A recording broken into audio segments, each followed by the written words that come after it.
Right, welcome back. ఇక లోక్సభ స్థానాలకు సంబంధించి బీజేపీ తెలంగాణలో పూర్తిగా ఫోకస్ పెట్టిందని కూడా చెప్పుకోవచ్చు. ఖచ్చితంగా 8 నుంచి 12 స్థానాలు కైవసం చేసుకోవాలనే విధంగా మొన్న వచ్చిన అమిత్ షా వచ్చినప్పుడు ఈ యొక్క పార్టీ నేతలకు దిశానిర్దేశం చేశారు. దీనికి సంబంధించి ఇటు పార్టీ అధ్యక్షులుగా కిషన్ రెడ్డి కూడా పార్టీ కార్యాలయంలో ప్రతిరోజు ఏదైతే పార్లమెంట్ సెగ్మెంట్ ఉందో ఆ నేతలకు సంబంధించి కూడా సమావేశాలు ఏర్పాటు చేసి ఎలా ముందుకు వెళ్ళాలి ఏంటి అనేది కూడా దిశానిర్దేశం చేస్తూ ఉన్నారు. మరి బీజేపీ పార్టీ నిజంగా ఈరోజు అమిత్ షా ఏదైతే దిశానిర్దేశం చేసి వెళ్ళారో 8 నుంచి 12 స్థానాలు కైవసం చేసుకోవాలని ఏదైతే చెప్పారో మరి ఆ స్థాయి ఆ భూషణ్ బీజేపీలో ఉందా? ఆ స్థాయిలో ఈరోజు మరి లోక్సభ స్థానాలు కైవసం చేసుకోబోతుందా అనే అంశానికి సంబంధించి బీజేపీ కార్యాలయం నుంచి మా ప్రతినిధి మాధవి ఉన్నారు. మాధవిని అడిగి మరిన్ని వివరాలు తెలుసుకుందాం.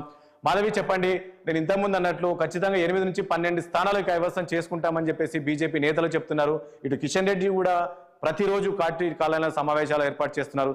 ప్రస్తుతం బీజేపీ పరిస్థితి ఎలా ఉంది? మొన్న జరిగిన అసెంబ్లీ ఎన్నికల్లో మనం చూసాము, పూర్తిగా 3rd ప్లేస్కి పడిపోయింది. అంటే ఓటింగ్ శాతం పెరిగినా కూడా 3rd ప్లేస్ పడిపోయింది. మరి ఈ ఎన్నికల్లో, ఈ లోక్సభ ఎన్నికల్లో 8 నుంచి 12 స్థానాలు కైవసం చేసుకునే సామర్థ్యం ఆ పార్టీకి ఉందా తెలంగాణలో? రాజేష్, అసెంబ్లీ ఎన్నికల తర్వాత లోక్సభ ఎన్నికలనే ప్రధాన ధ్యేయంగా కమలం పార్టీ భారీ కసరత్తులు నిర్వహిస్తోంది. అలాగే గత 2 రోజుల నుండి కూడా ఇక్కడ బీజేపీ పార్టీ ఆఫీస్లో భారీ సమావేశాలు కూడా ఏర్పాటు చేయడం జరుగుతుంది. గత కొంతకాలం క్రితము అమిత్ షా వచ్చి ఏదైతే దిశానిర్దేశం చేశారో జాతీయ పార్టీ నాయకుల నిర్దేశానుసారం ఇక్కడ నిన్న మొన్న కూడా జాతీయ కేంద్ర పార్టీ నాయకులు కూడా ఇక్కడికి రావడం జరిగింది. అలాగే సునీల్ బన్సాలి, అలాగే తరుణ్ చుగ్ కూడా నిన్న మొన్న హాజరయ్యారు. వారితో పాటు ఇక్కడ రాష్ట్ర అధ్యక్షులు కిషన్ రెడ్డి, అలాగే డీకే అర్ణ, బండి సంజయ్, ధర్మపురి అరవింద్, డాక్టర్ లక్ష్మణ్, ఇలా పలువురు కూడా ఇక్కడికి రావడం జరుగుతుంది. ఈ సమావేశాలలో భారీ ఎత్తున కూడా నిన్న మనం చూసుకున్నట్లయితే చాలామంది కూడా పార్టీ కండువాలు కప్పుకోవడం జరిగింది, బీజేపీ పార్టీలో చేరడం జరిగింది. దాన్నే ప్రధాని ధ్యేయంగా పెట్టుకొని ఈసారి నరేంద్ర మోడీ 3వ ప్రధాని కావాలి అనేది ధ్యేయంగా ముందుకు వెళ్తున్నారు. దీనికి కావాల్సిన స్థానాలను మాత్రం ఎట్టి పరిస్థితిలో కైవసం చేసుకోవాలనే చూస్తున్నారు రాజేష్. ఇంకా ముందు చూసుకున్నట్లయితే ఇంతకుముందు ఏవైతే 4 సిట్టింగ్ స్థానాలు ఉన్నాయో వాటిని అలాగే ఉంచేసి మిగతా 8 సీట్లను 10 నుంచి 12 సీట్లు మాత్రం వస్తేనే ప్రధానమంత్రి నెక్స్ట్ మనకి హ్యాట్రిక్ కొడతారు అనే దిశానిర్దేశంతో ఇక్కడ వెళ్ళడం జరుగుతుంది. దీని తర్వాత సంక్రాంతి కన్నా ముందు కూడా ఈసారి ఎవరైతే మొదటిసారిగా ఓటు హక్కును వినియోగించుకోబోతున్నారో పార్లమెంట్ ఎలక్షన్స్కి వారిపైన ఎక్కువగా ముఖ్యంగా వారి ఫోకస్ పెట్టినట్టుగా తెలుస్తుంది. అలాగే సంక్రాంతి తర్వాత గ్రామాలు, మండలాల వారీగా కూడా పర్యటన చేసి భారీ ఎత్తున బీజేపీ పార్టీలోకి జనాలని మాత్రం సమకూర్చుకునే ప్రయత్నంలో బీజేపీ పార్టీ కసరత్తులు చేస్తుంది. ఇక్కడ జరిగిన ప్రతి ఒక్క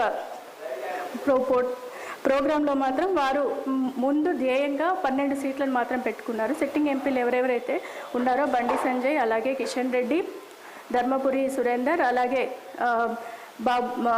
బాబురావు, ఇలా స్వయం బాబురావు గారు కూడా ఉన్నట్టుగా తెలుస్తుంది. ఈ 4 స్థానాలు మినహా ఖచ్చితంగా 8 స్థానాలు అయితే కైవసం చేసుకోవాలని చూస్తున్నారు. అప్పుడే నరేంద్ర మోడీకి ఛాన్స్ ఉంటుంది. నరేంద్ర మోడీ కూడా ఒక సమాచారం ఏమొస్తుందంటే నరేంద్ర మోడీ కూడా మనకి తెలంగాణ నుంచి పోటీ చేయబోతున్నారు అనే సమాచారం కూడా మనం వింటున్నాము. ఒకటి మాధవి, మీరు ఇంతకుముందు అన్నట్లు ప్రధాని కూడా ఇక్కడ నుంచి పోటీ చేస్తారని ఒక ప్రచారం అయితే జరుగుతుంది బీజేపీలో. సో ప్రధాని ఒకవేళ పోటీ చేస్తే ఒక మల్కాజ్ గురించి ప్రధానిని పోటీ చేయించాలనే ఆలోచనలో బీజేపీ పార్టీ ఉందని తెలుసు. ఎందుకంటే ప్రధాని ఇక్కడ నుంచి పోటీ చేస్తే ఆ ప్రభావం ఆ చుట్టుపక్కల ఉన్న దాదాపు ఒక 6 నుంచి 7 పార్లమెంట్ సెగ్మెంట్ పైన ప్రభావం పడుతుంది. ఖచ్చితంగా మోడీని కూడా ఇక్కడ నుంచి పోటీ చేయించాలన్న ఆలోచనలో ఉందనేది తెలుస్తుంది. మరి నిజంగా మోడీ ఇక్కడ నుంచి పోటీ చేసే అవకాశం ఉంటుందా? దాంతోపాటు మరికొన్ని ఇప్పుడు ఏదైతే 4 ఎంపీ స్థానాలు ఉన్నాయో అవి అలాగే ఉంచి మిగతా సెగ్మెంట్లు ఏవైతే ఉన్నాయో అందుకు కొత్త క్యాండిడేట్లను పెట్టాలని చూస్తున్నారు. కొన్ని ప్లేస్లో మాత్రం ఇద్దరిద్దరు ముగ్గురు పోటీలో ఉన్నారని కూడా చర్చ జరుగుతుంది. లైక్ ముఖ్యంగా మహబూబ్నగర్ చూస్తే అక్కడ డీకే అరుణ కావచ్చు, అదేవిధంగా జితేందర్ రెడ్డి లాంటి వాళ్ళు. సో ఇటు మెదక్ చూస్తే ఇట్లా పోటీ రఘునందన్ కూడా ఉన్నారు. రఘునందన్ కూడా మెదక్ నుంచి పోటీ చేస్తారు. సో ఇలాంటి చర్చ జరుగుతుంది. నిజంగా ఆ పరిస్థితి ఉందా? వారు మాత్రం ఇంకా స్థానాలను పండగ తర్వాత ప్రకటిస్తామని చెప్తున్నారు. ఎవరెవరికి ఏ స్థానాలు అనేది మాత్రం ఖచ్చితంగా సంక్రాంతి తర్వాత మేము పార్టీ దిశానిర్దేశాల అనుసారంగా మేము ప్రచారం చేయడం అయితే ఏంటి, వీరికి కావాల్సిన స్థానాలు అయితే ఎవరెవరికి ఏ స్థానాలు అనేది కూడా మరొక 2 రోజుల్లో నిర్దేశిస్తామని చెప్పడం జరుగుతుంది. Right, thank you Madhavi. చూసాం కదా, మొత్తానికి తెలంగాణలో ఉన్న ప్రధాన 3 పార్టీలు ఏదైతే బీజేపీ కావచ్చు, బీఆర్ఎస్ కావచ్చు, అదేవిధంగా కాంగ్రెస్ కావచ్చు, ఈ 3 పార్టీలు ఎలాగైనా సరే ఈ తెలంగాణ నుంచి దాదాపు 10-15 స్థానాలు కైవసం చేసుకోవాలనే విధంగా ఉన్నారు. మరి గతంలో ఏదైతే కేసీఆర్ ఇచ్చిన నినాదం ఏదైతే ఉందో కారు సారు 16 అన్నారు, తర్వాత 9 ఇచ్చారు. మరి ఈసారి ఎలా ఉంటుంది? ఆ 9 కైవసం చేసుకోబోతున్నారా, లేక మరి 3 నుంచి 4 వరకే పరిమితం అవుతున్నారా? ఇప్పటికే కేటీఆర్తో ఒక నిదానం ఎత్తుకున్నారు. ఎందుకంటే తెలంగాణ గలం దళం బలం అనేది ఈ యొక్క నినాదంతో ముందుకు వెళ్ళాలి అనేది దిశానిర్దేశం చేశారు నేతలకు అంటున్నారు. మరి నిజంగా ఈ యొక్క నినాదంతో ముందుకు వెళ్తే ప్రజలు ఎటువైపు ఉంటారు, నిజంగా బీఆర్ఎస్ వైపు ఉంటారా చూడాల్సి ఉంటుంది. ఇక కాంగ్రెస్ పార్టీ మనం చూసాం, కాంగ్రెస్ పార్టీ అధికారం చేపట్టింది, ఈ రోజు మంచి స్పీడ్ మీద ఉంది. అదే స్థాయిలో రేపు లోక్సభ ఎన్నికలకు కూడా వెళ్తున్నామంటున్నారు.